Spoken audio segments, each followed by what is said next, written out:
प्रिय छात्रों, मिथिलेश ज्ञान एकेडमी में आपका हार्दिक स्वागत है। आज हम लोग पढ़ेंगे प्रश्नावली 6.4 का प्रश्न क्रमांक 4, जिसमें दिया है यदि दो समरूप त्रिभुजों के क्षेत्रफल बराबर हो तो सिद्ध कीजिए कि वे त्रिभुज सर्वांग सम होते हैं। देखिए, इस प्रकार के क्वेश्चंस को हल करने की कुल 4 हेडिंग होती है। पहली हेडिंग होती है दिया है, दूसरी सिद्ध करना है, तीसरी रचना, चौथी उपपत्ति होती है। तो सबसे बड़ी बात क्या है कि हमें क्या दिया है, क्या सिद्ध करना है, क्या रचना बनानी है, ये हमको थोड़ा सा नॉलेज में होना चाहिए।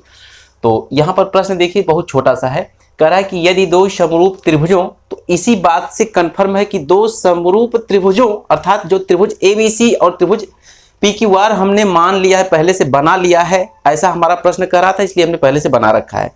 अर्थात त्रिभुज एबीसी और त्रिभुज पीक्यूआर समरूप हैं, ऐसा दिया गया है। तो पहली हेडिंग जो दिया है वाली होती है, उसमें हम क्या लिखेंगे, यहाँ पर लिखेंगे दिया है कि त्रिभुज एबीसी, ध्यान से देखिएगा, एबीसी समरूप त्रिभुज PQR, ऐसा हमें दिया है प्रश्न में। देखिए, दो समरूप त्रिभुजों, तो एक त्रिभुज दूसरा त्रिभुज के क्षेत्रफल बराबर हों।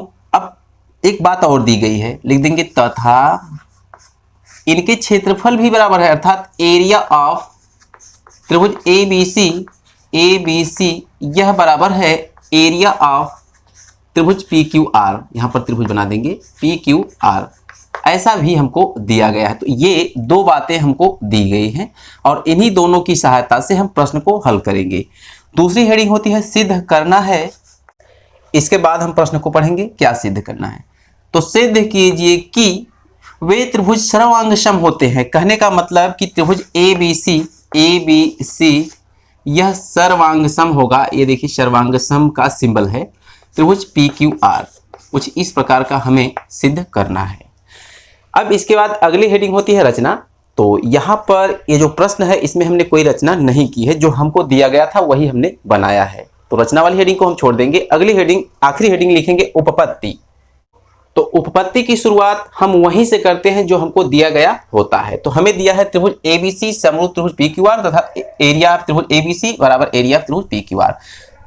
तो इसे हम पकड़ लेंगे, लिखेंगे एरिया ऑफ त्रिभुज ABC बराबर एरिया ऑफ त्रिभुज PQR।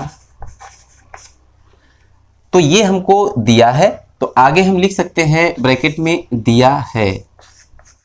तो आपको थोड़ा सा ध्यान देना है कि यह बराबर यह, तो हम इस वाले पक्ष में 1 से गुणा कर देंगे, तो इस पूरे समीकरण पर कोई प्रभाव नहीं पड़ेगा और हमारा काम भी बन जाएगा। तो कहने का मतलब जो एरिया त्रिभुज PQR है, इसमें हमने 1 से मल्टीप्लाई किया। तो आप जानते हैं पक्षांतर का नियम कि जब हम इसी को उठा के इस साइड लेके आएंगे तो 1 के साथ गुणा किया है, तो निश्चित रूप से ये जाके इसके साथ भाग देगा। तो हम लिखेंगे या एरिया ऑफ त्रिभुज ABC, ये वाला तो यही रहेगा, ये आके इसमें भाग देगा। तो एरिया ऑफ त्रिभुज PQR ऐसा हम लिखेंगे और इधर बराबर 1 बचेगा। ध्यान से देखिएगा, 1 बचेगा। इसे हम समीकरण 1 कह लेते हैं, कुछ पल के लिए 1 रहेगा। तो समीकरण 1 प्राप्त कर लेने के बाद आपको थोड़ा सा ध्यान देना है। यहाँ पर एक प्रमेय लागू होने वाली है, और कौन सी प्रमेय है आप पढ़ चुके हैं, ध्यान से देखिएगा। त्रिभुज ABC समरूप त्रिभुज PQR दिया गया है, तो इससे स्पष्ट है कि हम पीछे पढ़ चुके हैं कि जब दो त्रिभुज आपस में समरूप होते हैं तो इनके क्षेत्रफलों का अनुपात इनकी संगत भुजाओं के अनुपात की वर्ग के बराबर होता है। ऐसा हमने प्रमेय 6.6 में पढ़ लिया है, और आपने भी पढ़ लिया होगा। यदि नहीं पढ़ा है तो आई बटन पर लिंक मिल जाएगा, क्लिक करके आप इसे देख सकते हैं। तो आइए उसी प्रमेय का हम यहाँ पर प्रयोग करेंगे। तो लिखेंगे अब प्रमेय 6.6 के प्रयोग से एरिया ऑफ त्रिभुज ABC इसके बटे एरिया ऑफ त्रिभुज PQR यह बराबर क्या होगा, इनकी संगत भुजाएं। और संगत भुजा आप समझ रहे हैं कि AB के संगत PQ है, तो लिख देंगे AB अपान PQ इसका वर्ग, और BC के संगत QR है, तो लिख देंगे BC अपान QR का वर्ग, और AC के संगत PR है, तो लिख देंगे AC अपान PR का वर्ग। तो कुल मिलाकर आपको यह ध्यान देना है कि एरिया त्रिभुज ABC अपान एरिया त्रिभुज PQR समीकरण 1 हमसे कह रहा है कि 1 के बराबर है। तो हम इसी का इस्तेमाल यहां पर करेंगे। तो लिख देंगे या एक, इसके स्थान पर हमने एक लिख दिया, बराबर ये पूरा तो सिस्टम बचेगा ना, तो लिख देंगे A B upon P Q का होल स्क्वायर बराबर B C upon Q R का होल स्क्वायर बराबर A C upon P R का होल स्क्वायर। तो ये जो हमने प्राप्त किया है और इसको एक लिखा है, तो क्यों लिखा है आगे लिख देंगे ब्रैकेट में समीकरण एक से।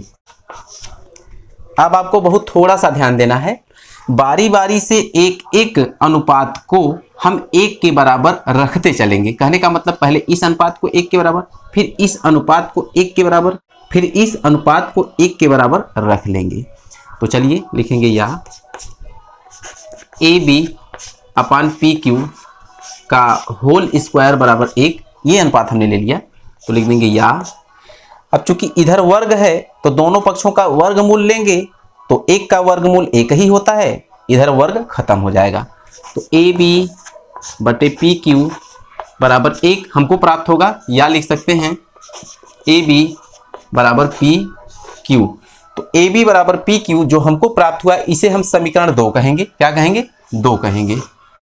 तो अब हम दूसरे अनुपात को एक के बराबर रखेंगे, अर्थात B C upon Q R. ध्यान से देखिएगा, B C upon Q R का जो होल स्क्वायर है इसे हम एक के बराबर रखेंगे, और यहाँ भी वर्ग को खत्म करने के लिए दोनों पक्षों का हम वर्गमूल लेंगे, तो वर्ग तो खत्म हो जाएगा और एक का वर्गमूल एक ही होता है।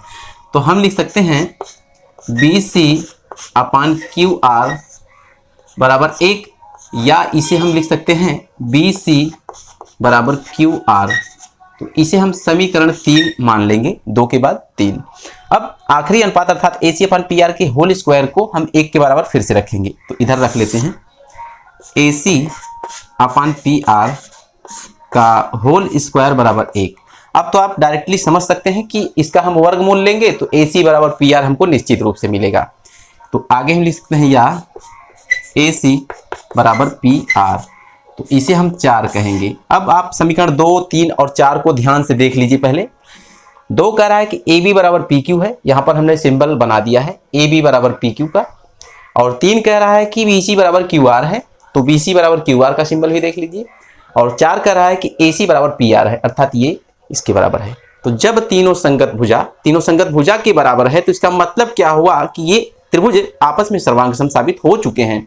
तो कहने का मतलब हम नीचे लिखेंगे समीकरण 2, 3 व 4 से त्रिभुज ए बी सी सर्वांग सम त्रिभुज पी क्यू आर। इसका रीजन हम लिख देंगे भुजा भुजा भुजा सर्वांग क्षमता से। तो शायद यही हमें सिद्ध करना था, देख सकते हैं सिद्ध करना है त्रिभुज एबीसी सर्वांग सम त्रिभुज पी क्यू आर। तो इसके नीचे हम लिख देंगे हेंस प्रूव्ड। तो आज की वीडियो में बस इतना ही, फिर मिलेंगे अगले क्वेश्चन के साथ अगली वीडियो में। तब तक के लिए धन्यवाद।